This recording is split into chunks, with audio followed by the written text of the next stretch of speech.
Mission शक्ति पुनर्गठन को विरोध block Nikhil Odisha mission EC संघ पक्षर केन्दुझर हाटटी ब्लॉक सम्मुखें विक्षोभ प्रदर्शन शह शह सदस्य हाटटी तहसिल छकु एक शोभायात्रा सरकार विरोधी स्लोगान दे ब्लॉक कार्यालय कहवा कथा आम तो निर्वाचन सिलेक्शन निजुक्ति पाई पुनर्गठन प्रश्न उठुची कौटी जदि पुनर्गठन करा मोहन सरकार आगे आउ थे गादी बोले कि पुणी निर्वाचन होगी आसतु। नमस्कार आपण माने देखुचंदी ओडिशा न्यूज वीडियो।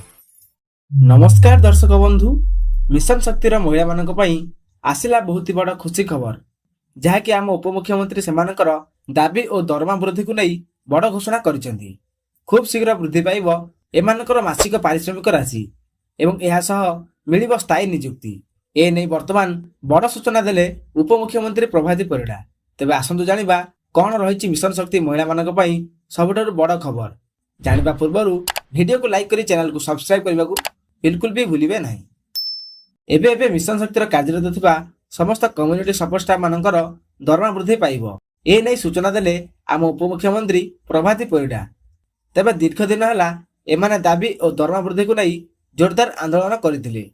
सेमाने दाबी करी आसुथिले कि सरकारी मान्यता, दरमा वृद्धि, मासिक पेंशन, बकेया दरमा, सरकारी सुजोग सुविधा एही भली दाबी करी आसुथिले मिशन शक्तिर समस्त कम्युनिटी सपोर्ट स्टाफ माने। तेणु सेमानकु सेमानकर दाबी पूरण हेबा पई सरकार प्रतिश्रुति देवा परे सेमाने आंदोलनरु ओहरी थिले। तेणु ए नै वर्तमान बड़ खबर सामना को आसीछि कि जे खूब शीघ्र आसीबो समस्त कम्युनिटी सपोर्ट स्टाफ मानकर बाकी थिबा दरमा, ताहा सहित सेमानकर मासिक दरमारे सरकार करबाकू जाउछन्ती बड़ परिवर्तन, अर्थात सेमानकर मासिक दरमा खूब शीघ्र वृद्धि पाइब।